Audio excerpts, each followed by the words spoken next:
দাদা বাংলা। হ্যাঁ, জয় বাংলা। আজকে এই শুভ অবসরে কি বলবেন আপনারা যে এখানে এসছেন? আজকে আমরা খুবই অভিভূত। মামাটি মানুষের জননেত্রী মমতা ব্যানার্জির অনুপ্রেরণায় যেভাবে গ্রাম বাংলার দিকে দিকে মানুষের উন্নয়ন হয়ে চলেছে, সেই জন্য আমরা গর্বিত। আমি যে একজন পশ্চিমবাংলার মানুষ, মমতা ব্যানার্জির একজন কর্মী, নিজেকে ধন্য মনে করছি। আজকের 21শে জুলাই প্রত্যেক বৎসর আমরা স্ট্যাম্প ভেন্ডার অ্যাসোসিয়েশন, সারা বাংলা স্ট্যাম্প ভেন্ডার অ্যাসোসিয়েশন জলদান ছত্র করে থাকে। যথারীতি আজকেও আমরা সকাল থেকে জলদানের ব্যবস্থা রেখেছি, প্রচুর মানুষকে জলদান করেছি। শুধু শহীদ দিবস নয়, এইটা মানুষের মনের মধ্যে মণিকোঠায় ভরে দেওয়ার জন্য যে মমতা ব্যানার্জি একমাত্র ব্যক্তি, তিনি সারা বেঙ্গলকে আজকে সুন্দর একটা জায়গা প্রতিষ্ঠিত করেছেন। যতই কেন্দ্র সরকার বঞ্চনা করুক না কেন, বাংলার মাটির মানুষ মমতা ব্যানার্জির সঙ্গে রয়েছে, কারণ তার উন্নয়নের জোয়ার। এই উন্নয়নের জোয়ার যেন সর্বস্তরের মানুষ আজকে উজ্জীবিত, সবার মধ্যে আনন্দ হাসি রয়েছে, সেজন্যই আমরা গর্বিত। এবং সারা বাংলা স্ট্যাম্প ভেন্ডার অ্যাসোসিয়েশন একটা ক্ষুদ্র সংগঠন হলেও আপনার সঙ্গে আমরা দিদি সবসময় রয়েছি। আমরা যাতে রোজগার করে সুন্দরভাবে বাঁচতে পারি, সেজন্য আপনার কাছে আশাবাদী। তাই সারা বাংলার সমস্ত আজকে যেসব সম্পদরা এসেছেন, তাদের পায়ে আমি আমার হয়ে স্বীকার করছি যে মমতা ব্যানার্জি পারে বাংলাকে রক্ষা করতে। অন্যান্য আদার স্টেটে আমরা লক্ষ্য করেছি, কিন্তু মমতা ব্যানার্জি তার স্টেটকে রক্ষা করার জন্য বিভিন্ন রকম কর্মসূচি নিয়েছেন।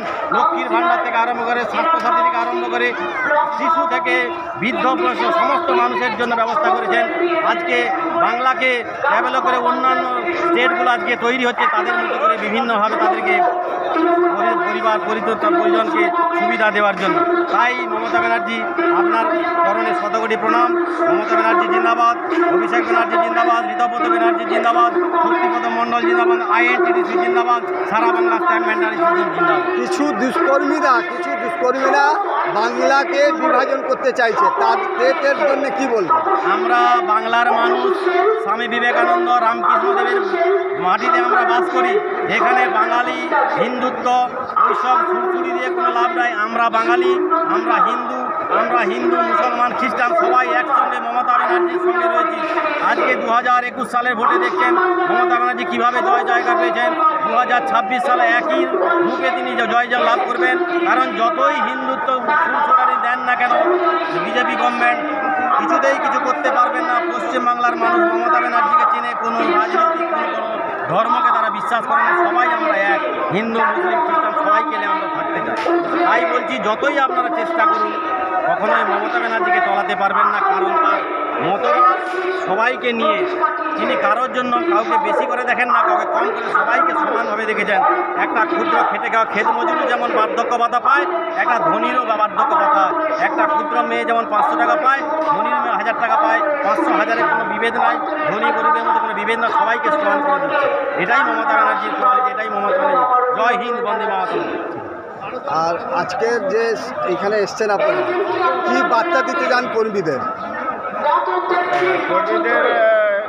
এই জলছত্র আমাদের যে কর্মীদের আমরা করে আসছি, অনেকদিন ধরে, কয়েক বছর ধরে করে আসছি জলছত্র কর্মীদের জন্য অনেক কাজ করছেন, বিশেষ করে লক্ষ্মী ভাণ্ডার, অনেকগুলো প্রকল্প আছে। নতুন কি চাইছেন যেটা আরও ভালো? কি বলবো, মায়ের কাছে ছেলেদের চাওয়া পাওয়ার কোনো শেষ থাকে না। জন্ম থেকে মৃত্যু সবই প্রকল্প আছে। তো যতই মা দিক, সন্তানদের কখনোই আশা মেটে না। তো একটা বাচ্চা যখন জন্মায়, তখন থেকেই উনি 102 গাড়ি থেকে আরম্ভ করেছেন, আপ টু মৃত্যু 2000 টাকা পর্যন্ত উনি কাজ করার জন্য রেখেছেন। আবার কি বলবো বলুন তো, একটা বাচ্চা স্কুলে যাচ্ছে না বলে তাদের খরচ খরচা, বই, জামা প্যান্ট, তারপরে জুতো, তারপরে আপনার হচ্ছে সাইকেল দেওয়া, তারপরে কন্যাশ্রী, শুভশ্রী, লক্ষ্মীর ভাণ্ডার, যুবশ্রী, কত প্রকল্পের নাম বলবো, স্বাস্থ্যসাথী, যতই বলি সবটাই কম হবে বলা। বাংলায় শান্তি থাকুক, তাদের জন্য আমাদের কি করণীয়? ডবল ইঞ্জিনটা যত বাংলাকে উত্তোলন করার চেষ্টা করবে, দেবী দশভূজা হয়ে আমাদের মামাটি মানুষের সরকার, মুখ্যমন্ত্রী মমতা ব্যানার্জি 10 হাতে বাংলাকে রক্ষা করবে। Thank you.